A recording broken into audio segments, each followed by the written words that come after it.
we are 10 parts in with this episode. I'm slightly surprised that it's still going, because quite often with things like this you just peter out. So I thought we'll do something special, which is putting a helmet on inside the car and making sure I've actually got enough space to move around in here, because this seat is actually pretty high in here. And whilst it won't be the seat that I actually take on track eventually, I need to actually make sure it fits first. It may look like it's a sunny day outside, but it is in fact still raining, and we are 3 days on since I did the last bit of filming, so the wheels still aren't finished. So a few hours later, the weather cleared up, and I decided to finally get rid of all the grot in the engine bay with the hoover and wiping down. As always, if you're enjoying this, then please make sure you like this video, leave a comment and subscribe.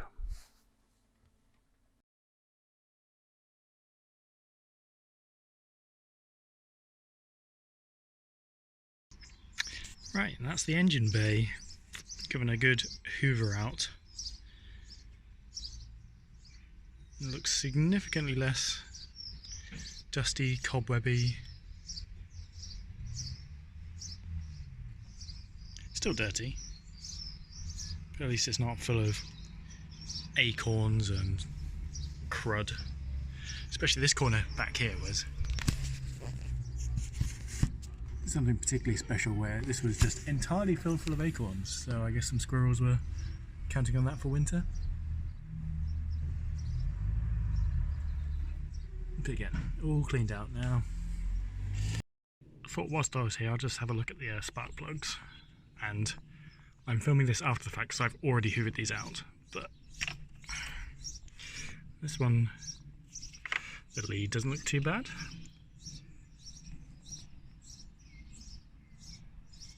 Doesn't look too bad down there. It's obviously not great.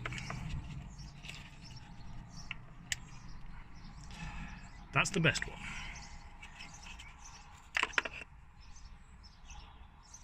Not a good sign.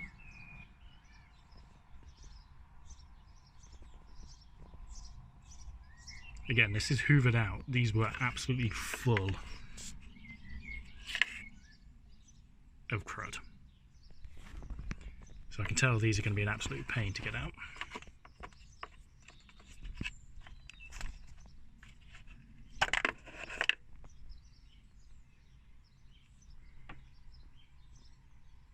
These might clean up okay. I don't know whether there's just dodgy leads or whether that's just because they've been sat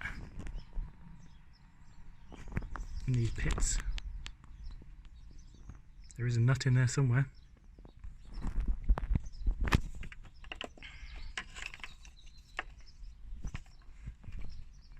And then the last one, it's probably the second worst, or second least worst. Second best.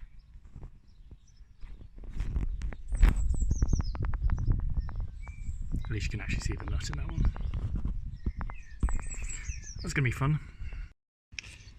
The bonnet catch is also pretty unspringy. So we're going to drown this in WD-40.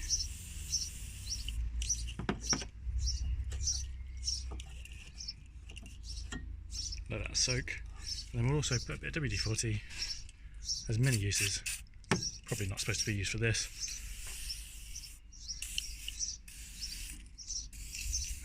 What's the worst that could happen? Set the car on fire, and we'll give these a quick wipe down so they look a bit cleaner.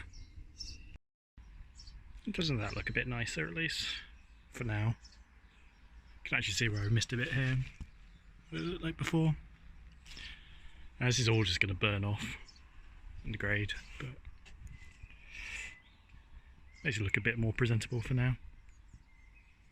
Again, my goal with this is when it comes to an MOT, it doesn't look like it's been sat in the field for 3 years, so they're not biased about really looking for things to fail it on, which they shouldn't do, but they do.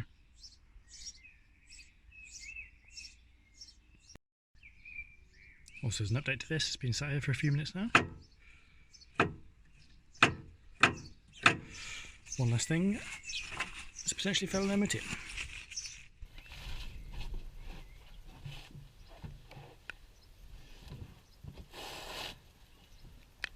Right, so we are now under the Twingo, attempting to do my first ever oil change, so this could go spectacularly wrong.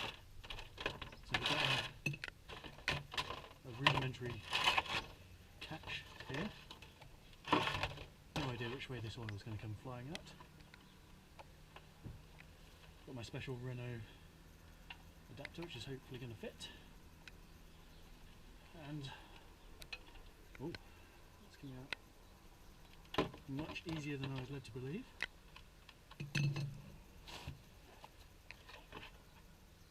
But first, I should crack open the cap on the top to ease this out.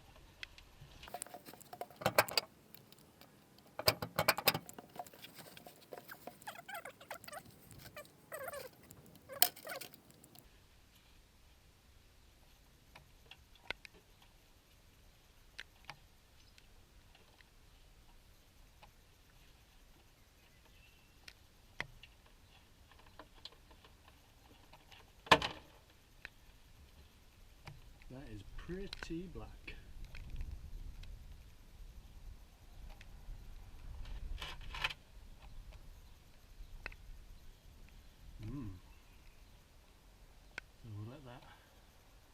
So we'll let that drain.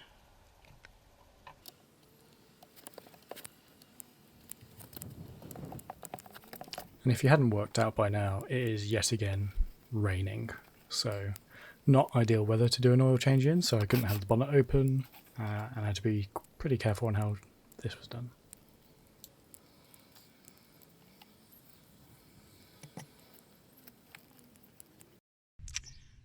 Alright, so that's all the oil that's come out of it. You can see it's a lovely dark colour compared to what's going to go back in. Apparently this engine holds 3.8 litres and this is a 5 litre oil. So I've got a feeling it didn't have enough oil in it. And the other thing we need to change is the oil filter up here. So we'll get a thing on that and try and get that out. Fortunately it's quite well tucked behind things. Again, this was another thing that was not particularly easy to do. Once you got the tool in there it was fine, but it's getting the tool in there and getting the purchase. The whole process is not easy, but it is pretty simple. It's just pretty filthy work, which I imagine is why people don't do this. Because everything's much harder when your hands are covered in oil.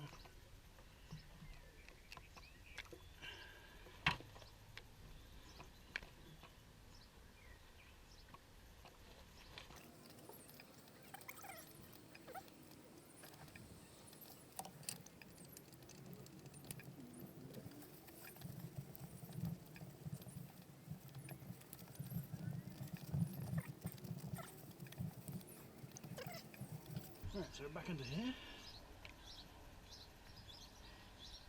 Oh, balls.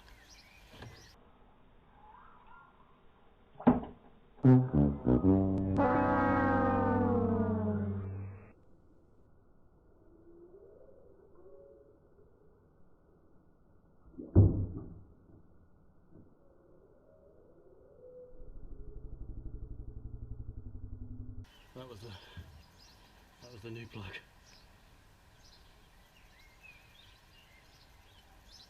Well, that's a pain. That's lost a washer off it.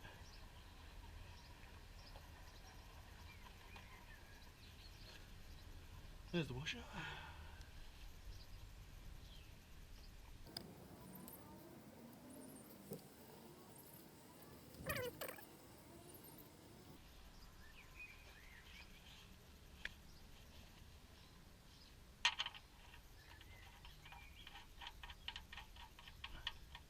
Right, that's on there.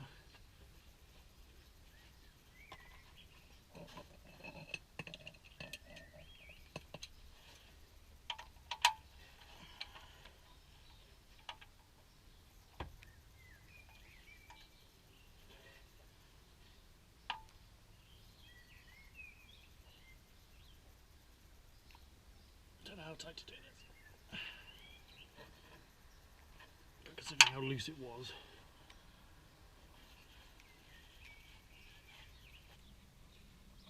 In theory I should be able to undo this.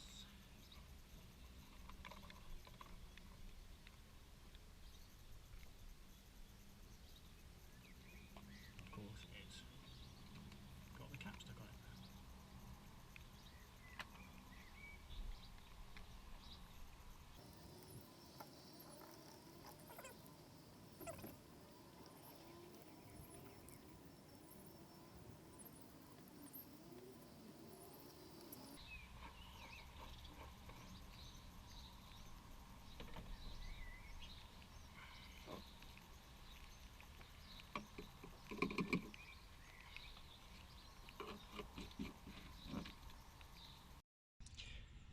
Right, so we have drained all the oil now. That's less than half a 5 litre jug, and it's supposed to have 3.8 litres of oil in there, so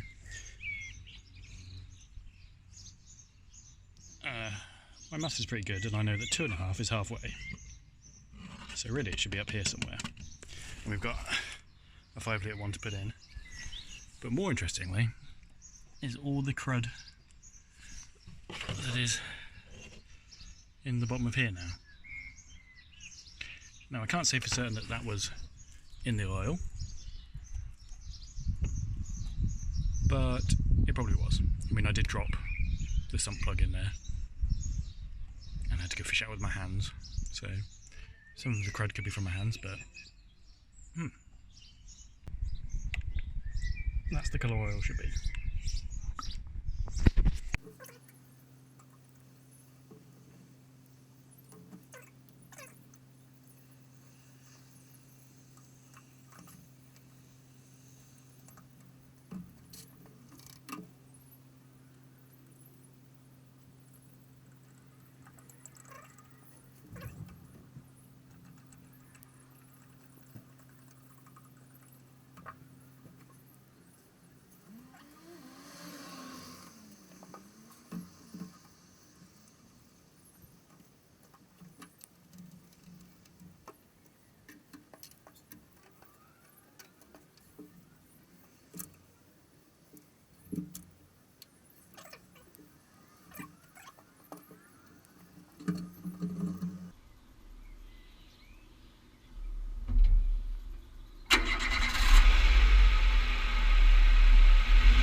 Right, so the dipstick said it was full,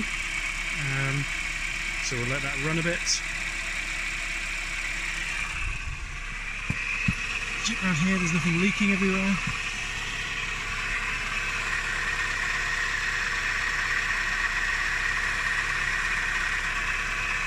Doesn't look like it's being